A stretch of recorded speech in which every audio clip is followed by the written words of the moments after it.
नमस्कार विद्यार्थियों। अपन अध्ययन कर रहे हैं सरकार के विभिन्न अंगों के बारे में। व्यवस्थापिका के बारे में अध्ययन कर चुके हैं, कार्यपालिका के स्वरूप के बारे में अध्ययन कर चुके हैं कि कार्यपालिका क्या है, उनका क्या महत्व है। आज अपन अध्ययन करेंगे कार्यपालिका के कार्यों के बारे में कि कार्यपालिका का क्या काम है। राज्य के कार्यों के संबंध में वर्तमान समय में व्यक्तिवादी विचारधारा को त्याग कर जन कल्याणकारी राज्यों के विचार को अपना लिया गया है। यानी आज अधिकांश लोकतंत्रीय देशों में जन कल्याणकारी राज्य बन गए हैं और जन कल्याणकारी यानी लोगों के कल्याण से संबंधित कार्य। तो जैसे लोक कल्याणकारी राज्य बने हैं वैसे ही सरकार के कार्यों में वृद्धि हुई है, राज्य के कार्यों में वृद्धि हुई है और इस वृद्धि के फलस्वरूप कार्यपालिका के कार्यों में भी अभूतपूर्व वृद्धि देखने को मिल रही है। तो यहाँ एक एक करके कार्यपालिका के विभिन्न कार्यों के बारे में अपन चर्चा करते हैं।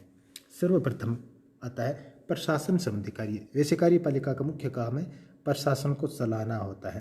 प्रशासन में बहुत सारी चीज़ें आ जाती है। यहाँ देखते हैं क्या प्रत्येक राज्य राजनीतिक रूप से संगठित समाज और इस संगठित समाज की सर्वप्रथम आवश्यकता शांति और व्यवस्था बनाए रखना है और यह कार्य कार्यपालिका ही करती है। इसके अलावा व्यापार, यातायात, शिक्षा, स्वास्थ्य संबंधी सुविधाओं की व्यवस्था, कृषि पर नियंत्रण आदि कार्य भी कार्यपालिका करती है। इन कार्यों के संपादन हेतु कार्यपालिका बहुत बड़ी संख्या में राजनीतिक और प्रशासनिक नियुक्तियां करती है, अधिकारियों की पदोन्नति करती है। यानी यहाँ कहने का तात्पर्य है कि प्रशासन से संबंधित जैसे व्यापार, वाणिज्य, यातायात, शिक्षा, कृषि, इन सब से संबंधित कार्य कार्यपालिका के हैं। और सबसे महत्वपूर्ण है शांति और व्यवस्था बनाए रखना। जब एक देश में शांति और व्यवस्था कायम होगी तभी प्रशासन सही ढंग से चल पाता है। तो प्रशासनिक क्षेत्र में महत्वपूर्ण जिम्मेदारी कार्यपालिका की होती है। दूसरा है वैदेशिक संबंधों का संचालन, यानी दूसरे देशों के साथ किस प्रकार के संबंध बने। आज चूंकि राज्य के कार्यों में अभूतपूर्व वृद्धि हुई है तो वैदेशिक संबंध केवल राजनीति की न रहकर सामाजिक, आर्थिक, सांस्कृतिक हर क्षेत्र में वैदेशिक संबंध यानी दूसरे देशों के साथ संबंध किस प्रकार कायम किए जाए तो वो कार्य भी कार्यपालिका का है। वर्तमान समय में वैज्ञानिक प्रगति तथा राजनीतिक चेतना ने वैदेशिक संबंधों के संचालन को अत्यधिक महत्वपूर्ण बना दिया और राज्य की ओर से वैदेशिक संबंधों का संचालन कार्यपालिका के द्वारा किया जाता है। अपने इस कार्य के अंतर्गत कार्यपालिका विदेशों में अपने देश के प्रतिनिधि नियुक्त करती है। जैसा कि अपन देखते हैं कि राजदूत नियुक्त करना तो वो वैदेशिक संबंधों में आ जाता है। दूसरे देशों के साथ राजनीतिक, सामाजिक, आर्थिक, सांस्कृतिक संधियां संपन्न करना, विविध अंतर्राष्ट्रीय सम्मेलनों में भाग लेना, ये सब कार्यपालिका के कार्य है। अंतर्राष्ट्रीय सम्मेलन जैसे संयुक्त राष्ट्र संघ के है या विभिन्न ग्रुप के है जैसे संघाई सहयोग संगठन, G8, G7, G77 या फिर गुटनिरपेक्ष देशों का, आसियान देशों का, तो इस यूरोपीय संघ, ये प्रकार के सम्मेलनों में कार्यपालिका प्रमुख ही भाग लेते हैं, कार्यपालिका के पदाधिकारी भाग लेते हैं। तो इस प्रकार वैदेशिक संबंधों क्षेत्र में कार्यपालिका की महत्वपूर्ण भूमिका होती है। तीसरा है सैनिक कार्य।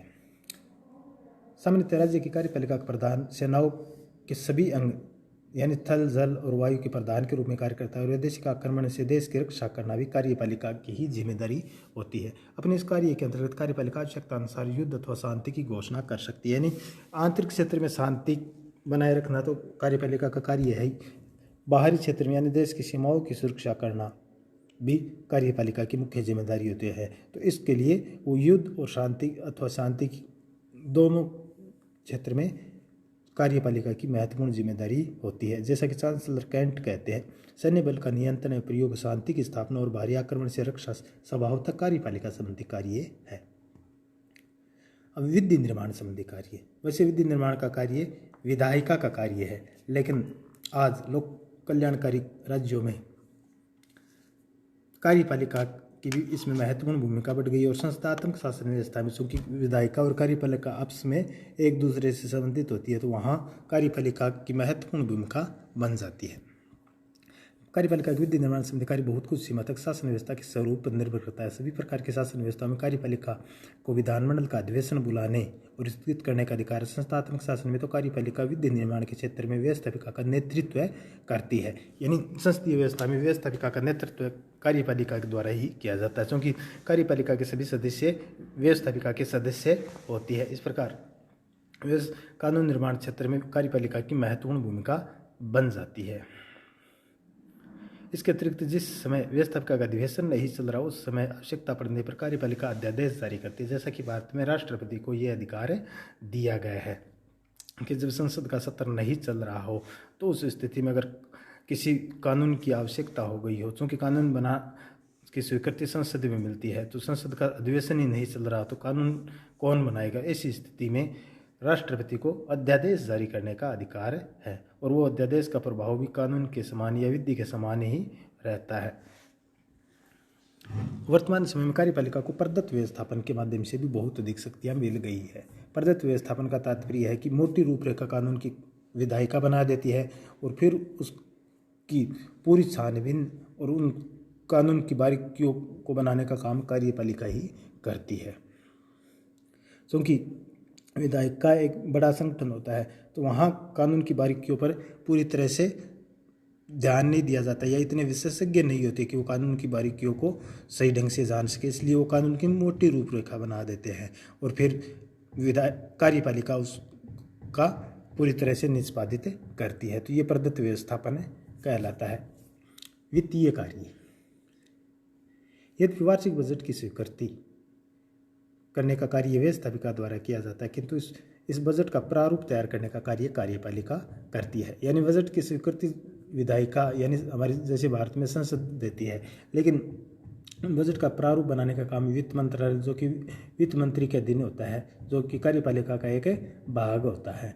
तो बजट का प्रारूप तैयार करने का काम भी कार्यपालिका का है।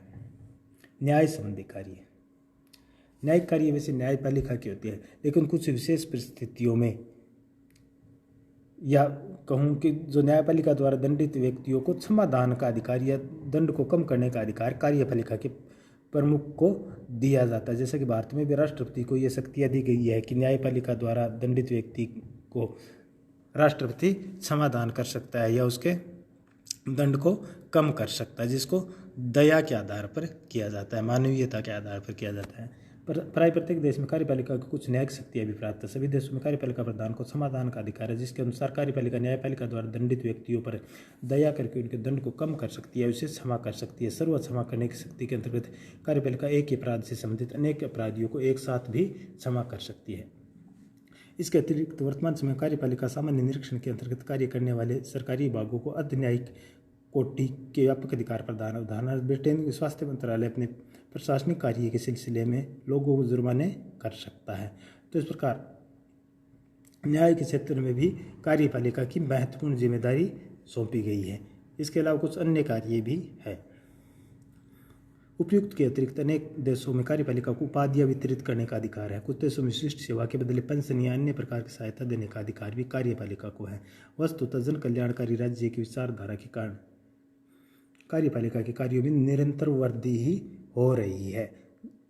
यानी यहाँ कहने का तात्पर्य है कि ये जो कार्य बताए गए हैं कार्यपालिका, ये मोटे रूप से कार्यपालिका के है, लेकिन जैसे जैसे राज्य के कार्य में वृद्धि हो रही है, कार्यपालिका के कार्य में भी नई जिम्मेदारियां जुड़ रही है, उनकी शक्तियों में वृद्धि हो रही है, उनकी जिम्मेदारियां और बढ़ रही है।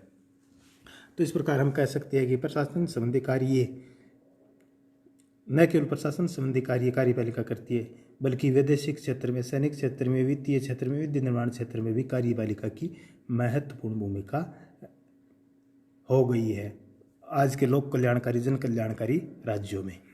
तो आज बस इतना ही। धन्यवाद।